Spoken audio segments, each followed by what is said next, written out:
आप जीत तो जाओगे, चुनाव जीतोगे, देश हारोगे। क्या मुसलमान हमारे नहीं है? क्या वो हमारे लोग नहीं है? और अगर घुसपैठिए है 10 साल के बाद, तो कौन प्रधानमंत्री था? कौन इसके लिए जिम्मेदार है?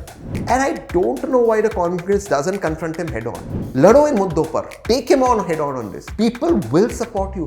हम नहीं गए तो हम राम विरोधी, तो आप क्यों नहीं गए? अमित शाह जी राम विरोधी है, जेपी नड्डा जी राम विरोधी है, राष्ट्रपति राम विरोधी है। राष्ट्रपति को तो मिला था ना इन्विटेशन, क्यों नहीं गए? The Congress must always be the centrist party. It is the soul of India. I firmly believe this. It is a big tent in which everyone can stay. It is like Ganga where there's space for everyone. And it must always be the centrist party. Overall, I think he's carried himself like a statesman abroad. Very good leader. Very dignified abroad. And I like the Modi ji abroad. फिर यहाँ के मच्छी की बात करते हैं, मंगलसूत्र की बात करते हैं, मुसलमान की बात करते हैं, भैंस की बात करते हैं। वो मोदी जी पसंद नहीं, ये वाले पसंद है। Hello and welcome to another episode of the Statesman Talk with me, Deepti J. Verma. Today we are being joined by Tehseen Poonawalla, who is a venture capitalist as well as an independent political analyst who has a clear leaning towards Congress. His brother Shehzad Poonawalla is a national spokesperson of the BJP, and between the two of them, they occupy a lot of space on primetime television. Sure. Thank you for joining us, Tehseen. Thank you, Dipti. Thank you so much for having me, and grateful that I'm at the Statesman House, the iconic Statesman House. It's an iconic building. What an iconic building. Yeah. And you know, I want to be honest. When I moved to Delhi, I would always visualize that ek din mera yahan interview hoga. Yeah, really? Yeah, I threw that in the But universe. Even me, because I used to work with Times of India long back. I interned with them when I first did journalism. And I used to drive around, and I think it had come around around 2009, 2010. And this was always like a building that, one saw, and it's fascinating. That's true. Yeah. So we threw it out there in the universe, and here I am. Here we are. Okay, so you are a known supporter of the Congress. Yeah. Let's start with how your allegiance started, how it's evolved, and where are you today vis-a-vis the Congress? So I have never hidden the fact that I am pro-Congress. I vote for the Congress, I support the Congress, and I do want to see Rahul Gandhi as Prime Minister. I've never hidden any of that. But my support for the Congress is not a recent one. It is family support. My grandfather went to prison with Mahatma Gandhi in Pune. Okay. My grandfather was with Mahatma Gandhi when there was an attempt on Mahatma Gandhi's life. This is after Kasturba passed away. My grandfather's wife, who's not my grandmother but his second wife, was involved in the last rites for Kasturba when she passed away in Pune in jail. So she took care of everything. And then Bapu then went was released from prison, and he was heading to another city, another town, and there's an attempt on Bapu's life, and my grandfather was with him. So my support for the Congress is from those generations. It's not new. Like I said, my grandfather was in jail with Bapu. He was taking care of Bapu in jail, my grandfather. So it was a conversation in your family sittings? Yeah. We were always Congress supporters. Yeah. In fact, when Bapu was assassinated, this is in 1948, those who assassinated Bapu, Godse and Apte, were recognized by somebody from Pune, a gentleman called Kaka Gadgil. Okay. Subsequently, there was a lot of reaction in Pune against these supporters of Godse and vice versa. There was a lot of tension. My grandfather played a role at that point in taking care of Congress supporters, Congress workers who were being hit. There was communal tension, there was other strife. So my grandfather quite played actively involved. Very active. He used Bapu's support. And so from that time onwards, Congress has been there. So I've been a Congress supporter. Plus the history of the party, the history of the country, it's so interlinked. It's like, it's weaved in. So that's why. And today? Do you find it difficult to defend them always, or do you agree with them at all times? I don't agree with them at all times. Of course I don't. And that's the greatest thing about democracy. Why should I agree with everything? Like, for example, the interview that Sam Petroda gave Statesman. I was the first one who tweeted against it, and then it blew up. So I don't agree with it. I think some things are stupid. I'm not going to call individuals stupid, but some things are stupid. For example, you can't say I want to eliminate Sanatan. That's ridiculous. So I don't agree with that, and I will call it out. And the thing about me is, I don't get scared of calling out nonsense. If something's wrong, it's wrong. I will stand up. Is that because you're not, so to speak, on their payroll, or you're not involved in the party in that way? They can't afford me to put me on the payroll. I'm too expensive. So does that help you keep your independent voice? No. Even if I was in the party, I would say what I have to. Yeah. I can't be buckled down. I'm too much of an alpha. But people who have left the Congress say that, there is like a big boys club there, like, which is impenetrable. Communication is not two-way. Have you seen that kind of culture in the party? Or do you think I'm not a member of the party. Yeah. But if there is a big boys club, then I'm the biggest boy there. So I don't care about that. I will penetrate those clubs. Yeah. And I'll be ruling. No, but I understand why some people leave. People don't leave for one reason. People leave for a number of reasons. And I call it the FF factor. Some leave for fear. Some leave for favors. Some leave for future. Okay. So it's a triple F factor. They will give whatever reason. That's fine. And I don't want to bitch about anyone. Can I use the word bitch on a podcast? Yeah, it's a yeah, podcast. of course. We are online. We can We use are it. unfiltered. We won't censor. We don't censor. So, okay, so I don't want to bitch about people who've left. That's fine. Some of them are friends of mine, they're really good friends of mine, and people have a right to move on in life. That's okay. थे तो अपने ही ना, तो ठीक है, they went. But it's not that everyone's leaving because वो एक reason हो गया. It's become a standard template. We are leaving because Rahul Gandhi, because Ram Mandir, because it's become a template now, designation, and then media picks it up. But people leave for different reasons. Let's first understand that. Fear, favor, future. Yeah. Within that, I do understand that in those who are looking at a good future, there will be opportunities. They will see that maybe the Congress is not winning, so they need to go here, and whatever reasons they make. But I do concede to one point about the Congress, and again, I'll be very open. The Congress is slightly or a little too much on the left, or it is guided by people who are too much on the left. Do you think it was always this way, or it's the current Congress, you mean? No. Indira ji was so you have to be left of center economically in India. Even BJP is. In fact, I think BJP is more left of center than Manmohan Singh ji was. Yeah. So being left of center, I'm not against it. I'm against left loonyism. So I call the lefties the extreme left loonies, and I'm against left loonyism. And I think that disease has, to an extent, penetrated the Congress. Left loonyism. The Congress must always be the centrist party. It is the soul of India. I firmly believe this. It is a big tent in which everyone can stay. It is like Ganga where there's space for everyone. And it must always be the centrist party. You must have the right voices, you must have the left voices, you must have every shade of voice. When you go extreme left, people like me who are centrist... What are the dangers of that? One, the country doesn't identify with you. This country's moved on. It's aspirational. Yeah, they're aspirational. They look at them. They're looking at reels. They have international icons. They want to move on. They want to have the same life. They're consumerist in their nature. Even if they're not consumerist, they are consumerist. But even if they aren't, their aspirations are high, right? They want a better quality of life than their parents got, and there's nothing wrong in it. And that better quality of life involves a lot of dignity, involves personal growth, personal liberty, personal enjoyment, personal entertainment. You can't be this left. So they don't resonate with that. And that is the big danger for the Congress, that the youth won't resonate with them if they get so left of center. Everybody wants a better life for themselves. And I think it's now started to become that if I can have a better life for myself and my family, thereby for my society, thereby for my town, thereby for my city, and therefore by my state and for my country. Why shouldn't it be that way? Why should it? The leftism is always a top-down approach. Why should it be that way? Why should the country give me handouts?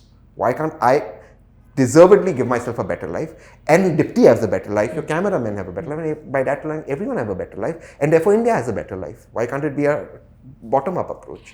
So during the current elections, you think the narrative or the discourse that the Congress party, the line that they have taken, do you think it works with the voter? Or do you think they missed out on some big points, like they could have attacked the opposition, like the BJP, the current regime, for many other points, but they missed that? Two things. I think the manifesto is magnificent. Okay. And it really broke my heart that the Prime Minister called it a Muslim League manifesto. It really broke my heart, and what the Prime Minister has been up to and the way he's been speaking and attacking. That's heartbreaking, but we'll come to that later and we will touch upon that.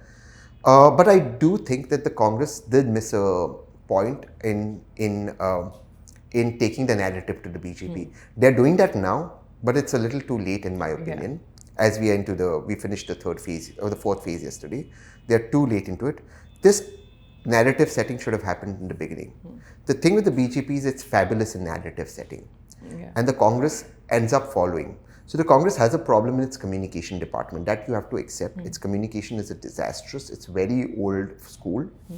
And that's why it cannot communicate or attack as rapidly or defend as rapidly as the BJP does. It takes a long time to react. And we live in an instant world. So your reaction also has to be instant. Yeah. You have to be clever, factual. The problem with current Congress, those who represent Congress, except for me, because I'm not a Congress member, but the rest of them, I don't think, except for maybe Pawan Khera, I don't think the others have the knowledge about Congress. Yeah. I find it very disturbing that you don't know the history of this great party, you don't know what this party has brought to the table. I find it very disturbing. And apart from not having knowledge of history, I also find it very disturbing that they don't have common sense on what to talk and how to attack. I find it very disturbing. So those are things that bother me. So you have to be accurate, you have to be political. We are a political system, right? So if you're in a political system, your attacks have to be political. How can it not be political? Yeah. So that I find disturbing, and therefore the BJP sets the narrative. And when the BJP sets the narrative, the Then Congress you're chasing the narrative. which is not. You like you said, Yeah. you worked in TUI, you worked in various Yeah. means. It's about setting the narrative. You should be setting the narrative. The Prime Minister should be on the defensive. You shouldn't be on the defensive. Speaking of the Prime Minister, how do you think, there are enough people who say that the anti-incumbency doesn't work in his case, he's as popular as ever. Do you agree with that? Yes, he's the most popular leader in the country, no doubt about it. Yeah. He is head and shoulders above everybody else. But it's not that he can't be defeated. Data shows his popularity is waning. Data shows his anger against him. Data shows people are very, very disappointed by what he's done. The point is we've not been able to, and I say we because I consider myself a part of that, we've not able to pin him down.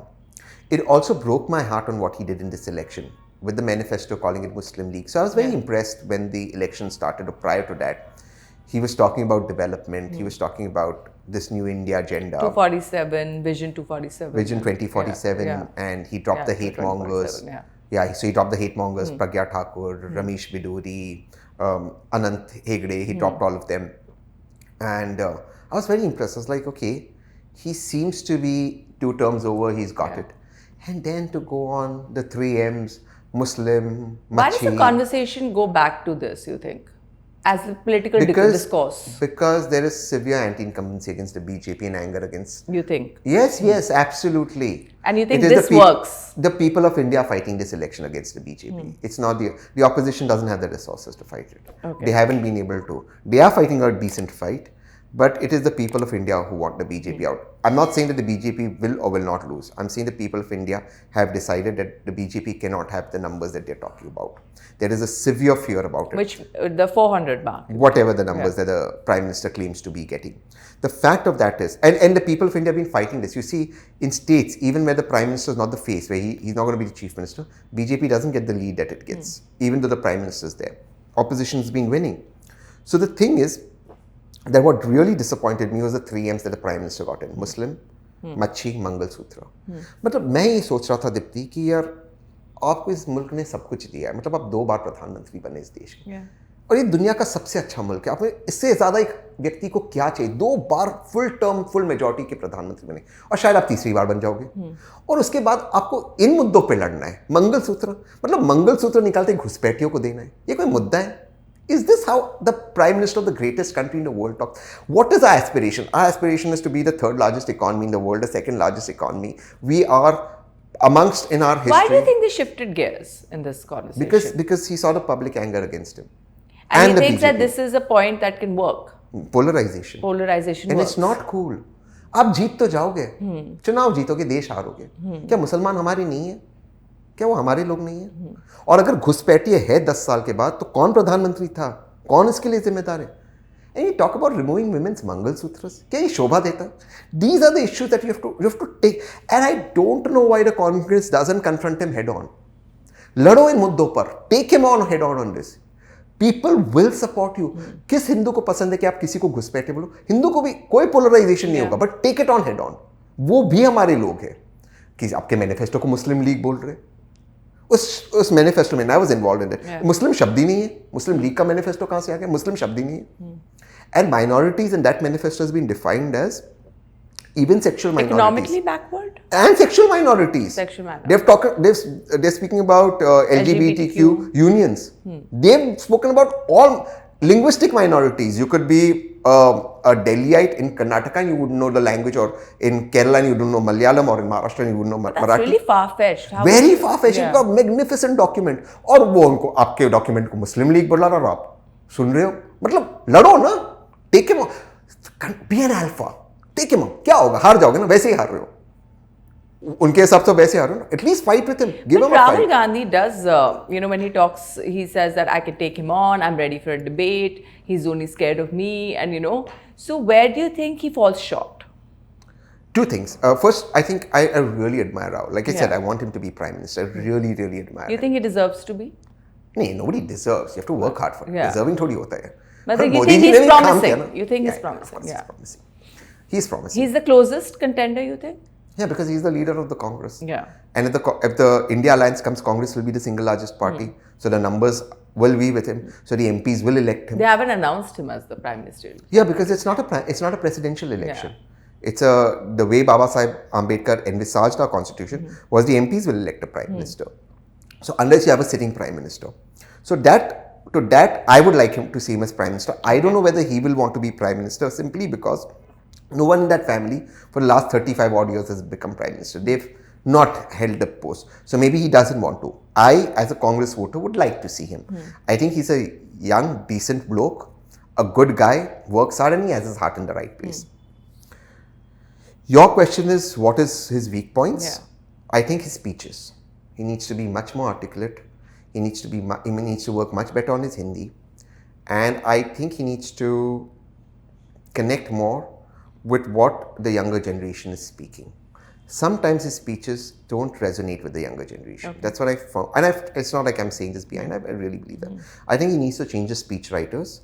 I also believe he needs to speak a lot more from the heart, but think and speak from the heart on issues that really matter to the nation, which he does raise, but sometimes it appears that it's abrasive. So he shouldn't be that. He should be very prepared on those and speak in detail. I also think one thing that the Congress does miss is solutions. So we all know the problems in the country. They have said that, for example, they'll give these many jobs, but give the economic breakup of how you'll create the jobs and how you'll give the money. That be the solution maker. So the problems created by the Prime Minister and the BJP, not just give the solution, show the way of how you'll give the solution. That I think is important in politics. And I hope follow it up. Yeah, give the solution. Yeah. Speak about it. The other thing I think is don't make personal attacks. I don't like personal attacks.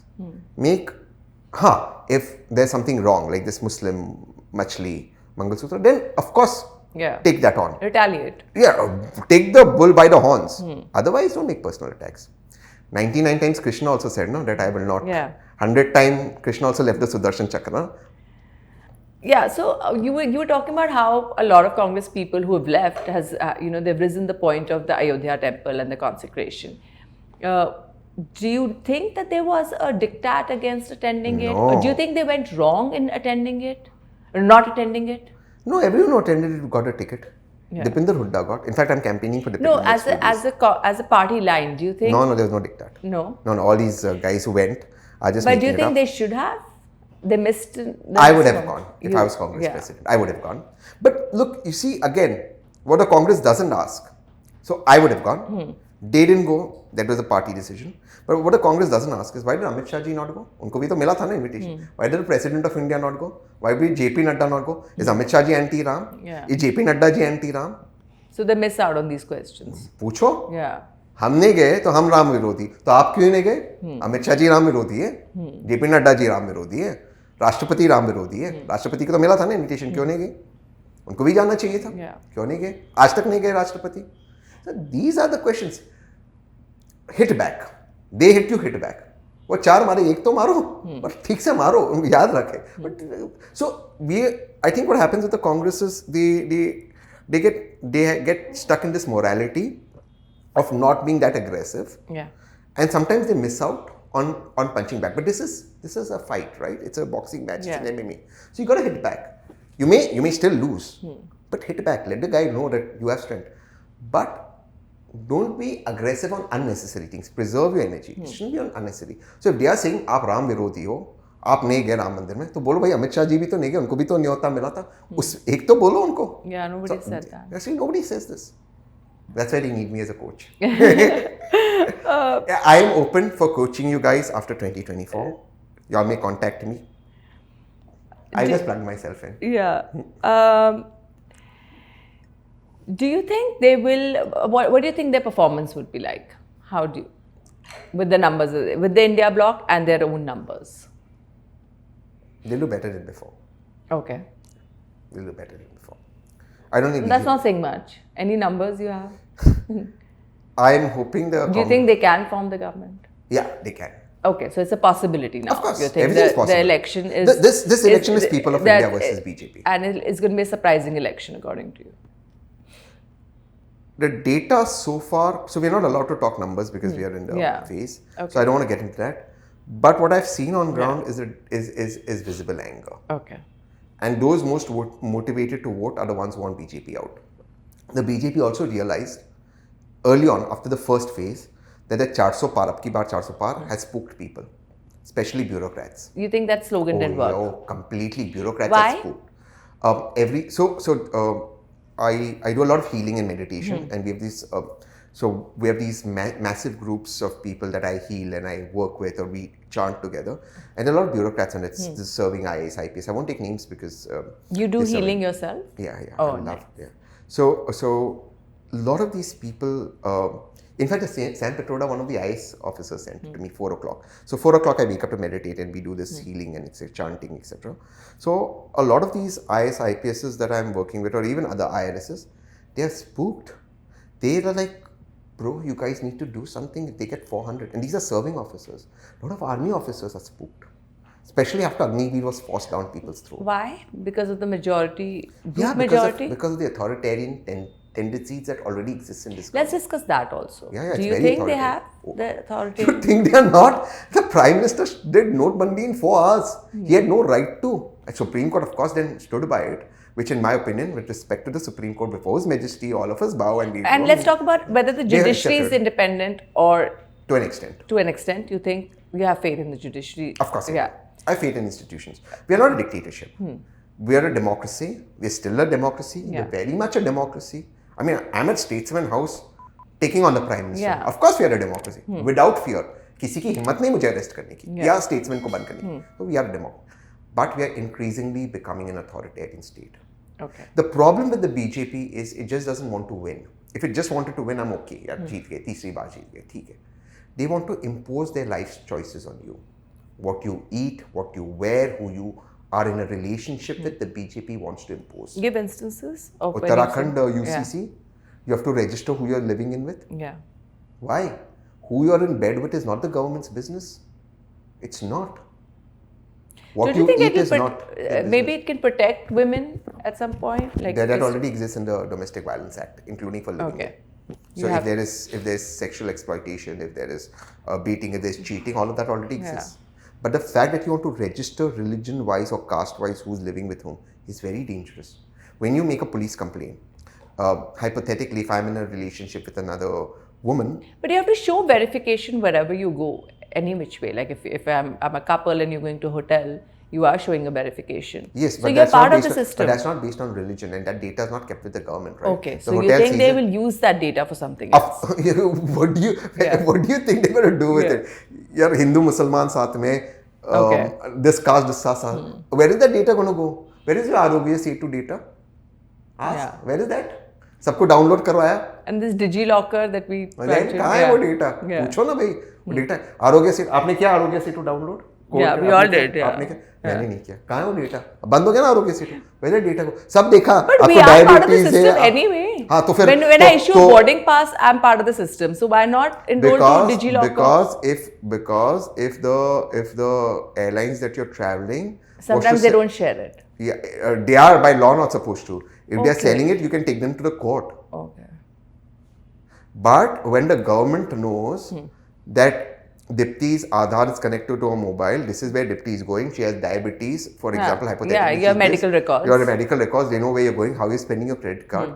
So your airlines will have one aspect of your life, and it won't be connected. The government has every aspect because of your Aadhaar card. Who you've gone, where you met, who you're with, where you're doing dinner, where you spent money. Why should the government have this? So the government can just switch off your life at any given point of time. It has the power over you. That's not acceptable. That's not democracy. But that's one part. I don't want to get into the digital thing completely. This is an authoritarian government. It's not just in this aspect of Uttarakhand. It's everything. What you eat, who you're with. They want to impose their choices on you. That's scary. That is scary in a democracy. And it's very authoritarian. When the Prime Minister in 4 hours does a lockdown and migrants have to walk thousands of kilometers, that's scary. That somebody has that kind of power. You can misuse that power. And that is misuse of power. Did we ever once as a country think what happened to those migrants? They walked thousands of kilometers, Dipti. This is the greatest country in the world. We're sending the thing, we landed at Chandrayaan 2. Yeah. Why should our migrants walk? Then wasn't it the responsibility of the DMs of each place where they're walking, कि इनको खाना खिलाओ? Yeah. इनका ख्याल रखो? We treated those people like cattle. Is this why we became an independent nation? What does Nehruji say in Tryst with Destiny? The aim of our independence is to wipe every tear from every eye. How can we give people tears willingly? It's not right. And what's not right is not right. You have to stand up and say it's not right. And you have to stand up against that. And I stand up against it. And that's why I will never vote for the BJP. Because it doesn't want to simply be a party that's governing. It wants to impose and dominate and make you a submissive. It wants to impose its will power upon you. It will dominate you. It will make you submit to them. What's the closest any other regime has come to this government? Indira Gandhi's. Yeah. And I'm saying this as a congressman. Emergency was wrong. It was wrong, period. Yeah. Period, it was wrong. How dare you do the emergency?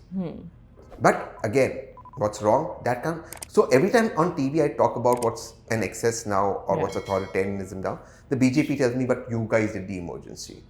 And I'm like, but that doesn't justify it. You meant to correct the faults of the past. The BJP leaders were in jail during emergency. Yeah. So you should be even more sensitive on liberty. We've now turned around laws, Dipti, where you're guilty until you prove yourself innocent. How are you going to do that? You have political leaders in jail. It's not right. And do you think it's setting off a vicious cycle that even the Congress would become like, it'll be like tit for tat? That scares me, Dipti. That scares me. No end that the tit for tat will happen. There will be this giving it back, and then it'll be just downhill. Then there'll be no redeeming yourself. So, and that's why I fate on Rahul, because Rahul by nature is democratic. He's a giving guy. He's also very spiritual, but he's also very giving. So that I have faith on him. वो ये नहीं होने देगा. But it is scary to see how if everyone decides that we will all get into the muck, then there's nothing left. So that has to be controlled. Laws are now you're guilty until proven innocent. You're now, media is completely polarized either side. There are very few like statesmen that are neutral. You're now completely digital media still, I think, has and the government wants to control digital media. They are bringing in laws. Courts have stated. Have they proposed any laws? Oh, they have to control that they can. That the government will fact check what is right or wrong, and then you have to take down the post. So, for example, in this podcast, if the government believes something I said is not right. But Twitter and Meta also do that, right? They sometimes flag off a post. Flagging off is different. The government will force you to take it off. Okay. And can prosecute for you. So now say on this podcast there's something the government does not agree to, which is a subjective thing, which is say the UCC living in thing. They say, नहीं हम तो नहीं करेंगे हिंदू मुसलमान या cast. वो उनका How did he subjective. say it? Yeah. और मेरा subjective. Yeah. बोले कि आपको they force you to remove it. Why should you remove it? I stand against it. That is the problem. They fact check. Government can't be fact checking journalists who are breaking a story. So tomorrow, if you break a story that the midday meal is crap, they will say, नहीं, it's great. वो आपको लगता है crap. Niकालो story. Then how will you criticize the government? They are doing that to social media as well. Okay. They've done it to NGOs. They've got NGOs under this domain. So the thing is that they are very easy. It's very easy to become aggressive. It's very easy to subjugate people to this kind of bullying. But it's like a downward slope. Oh, it's completely. Yeah. And then there's no redeeming yourself. Again, I'm not a supporter of the left loonies. You know, I prefer the right to the left. I'll be very honest. I'm right. I'm right of center. I'm clearly a capitalist. But I think money should be given to the poor, and I believe in welfare. But Gautam Navlakha goes to jail. Okay, left loony, absolute cuckoo man, nuts. But the charges on Gautam Navlakha when he goes to jail is he wants to assassinate our Prime Minister. And I was livid. I was like, what the hell is wrong with these guys? And now it turns out that email was planted in his computer. Those charges have been dropped by the NIA. You can't see, जो भी है, हमारे लोग को आप ऐसे plant करोगे, ऐसे नहीं होता ना, ये देश में नहीं होना चाहिए, ये गलत है. So what is wrong is wrong. You can't use your technology to do this. आप प्लांट कर रहे हो किसी के against evidence, ऐसे थोड़ी होता है. And what are the good things that this government has done? 370 निकाला, I loved it. Okay. I didn't like the way they removed it, but they removed it. I loved it. I love. What do you mean the way they did it? So I went to court against that. I love 370 was removed. The BJP had promised it. They removed it. Great. Hats off to the BJP. What I didn't like was if 370 was removed, the Constitution of Jammu and Kashmir went for a toss, which means the Constitution of India applied wholly and solely.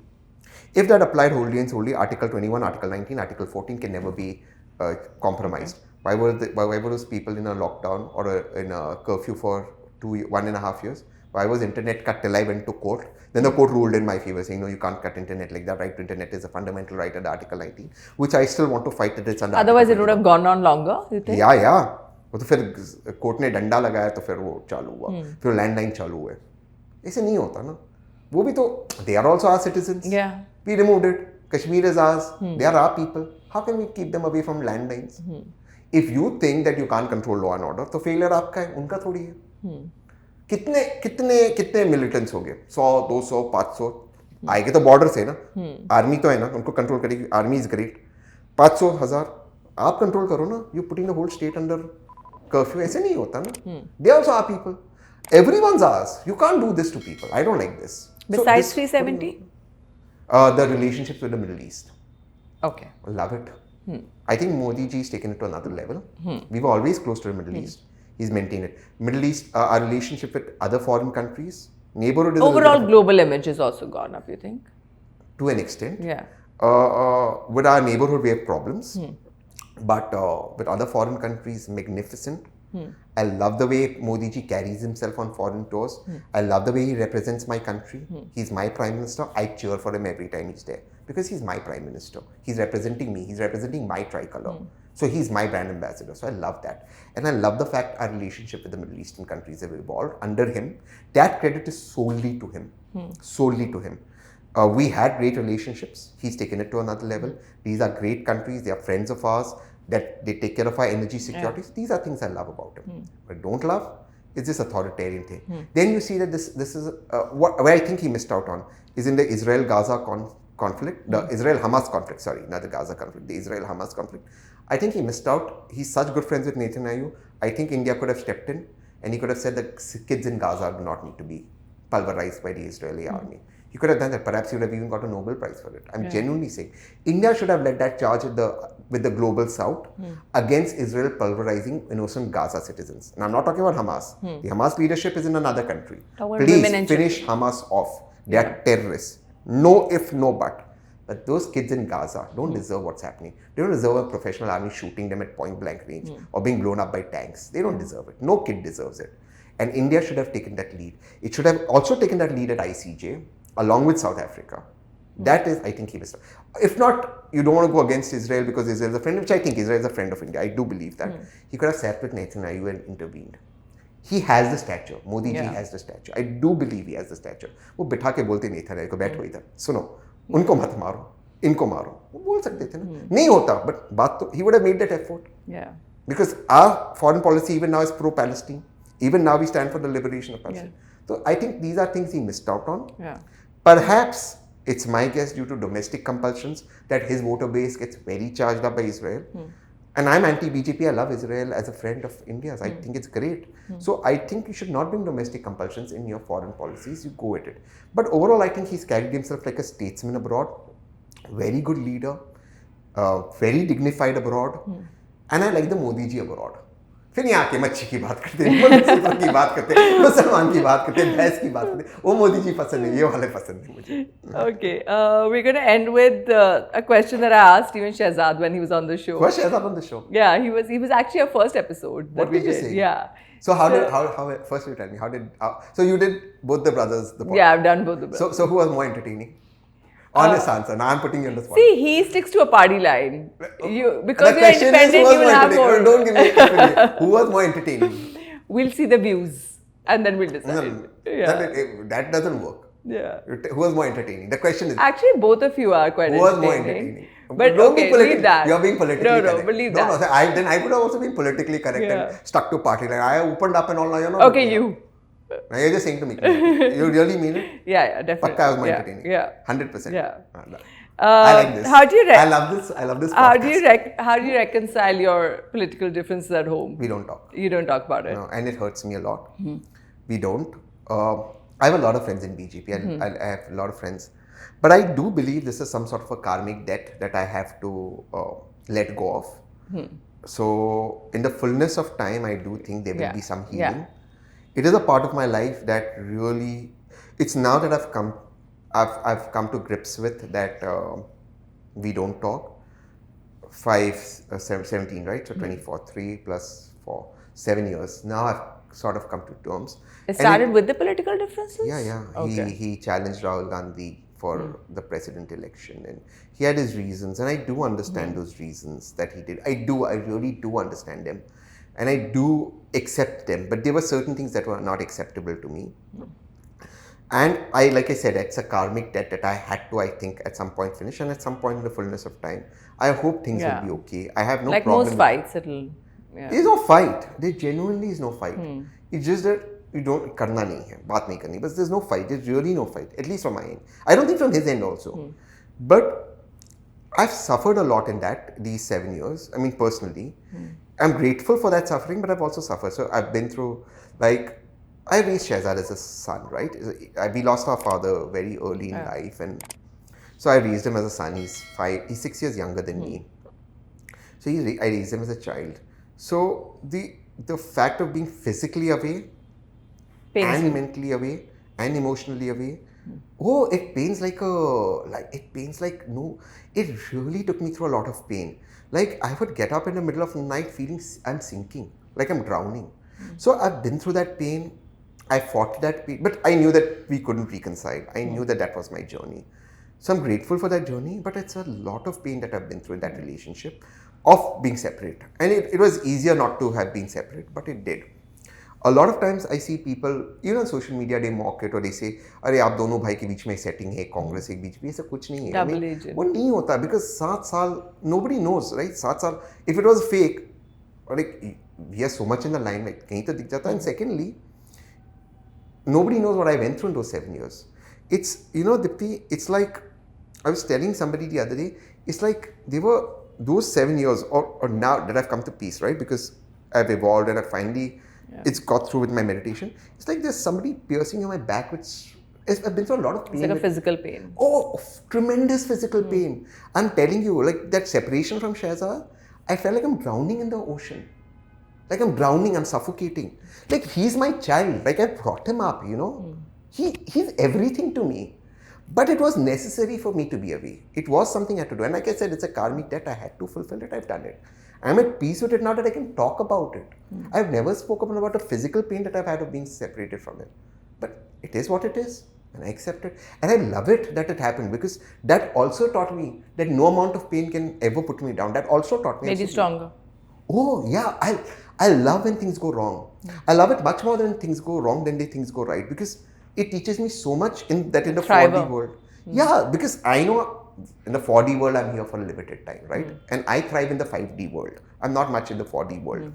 And I love being in the 5D world. So when I see this pain and suffering or whatever that goes wrong in the 4D, I thrive because it helps me evolve, helps me become a better person, helps me connect more to my spirituality, my core. And, our common friend Charu, who just called before this thing. So there was a lunch that Charu and I were on. This is the same day Amit and I did dinner. This is the day I met Amit. Okay, so this is again the circle of life, right? So I'm talking about this. So the same lunch where Amit, me and Charu are there. A friend of ours, I won't name an author, comes to me and tells me the same lunch that, dude, I'm really sorry. And I'm like, what happened? He said, I played a joke on you many years ago. And that joke turned out to be, it went out of control. He played the joke in a larger interest of the country. It would have helped the country. But he came and he told me that it spiraled out of control. What he started as a joke. And it got me into a lot of legal trouble. It did. It got me into goddamn legal trouble. And that's when I realized, so this is around 2016, I was like, yeah, dude. And suddenly that whole thing came for me because it was somewhere that memory was gone. And I was like, oh yeah, you started that joke. And it got me into, I'm telling you, it got me into such trouble. And I was like, but I was so grateful for that joke or for that legal trouble because it taught me. Yeah, it taught me what I should say, not that even when people joke, it's not misunderstood. Yeah. So it taught me restraint. It taught me Finesse, maybe. Finesse is a better word. Restraint to main hota nahi hu. Yeah, but finesse, you can put your point across better. Yeah, better. In a better manner. So it did teach me that. So I was just like, I'm so grateful for this growth that I got. Like, if you wouldn't have done it, I wouldn't have been, this finesse wouldn't have come in. Yeah. So I was actually thanking, and then I went home and I did gratitude that I actually went through that thing. So I love this. So that helps, yeah. All right. Thank you so much for your time today. Thank you for this conversation. Thank you. And all the best Thank you. for all your endeavors, all your projects. I believe you were dabbling into a lot of things. I love dabbling into a lot of things. So all the best, and all the best for your spiritual journey. Thank you so much. Thank you. If you liked the episode, don't forget to share it, and also like, share and subscribe to all our social media channels. They're all listed below. Thank you.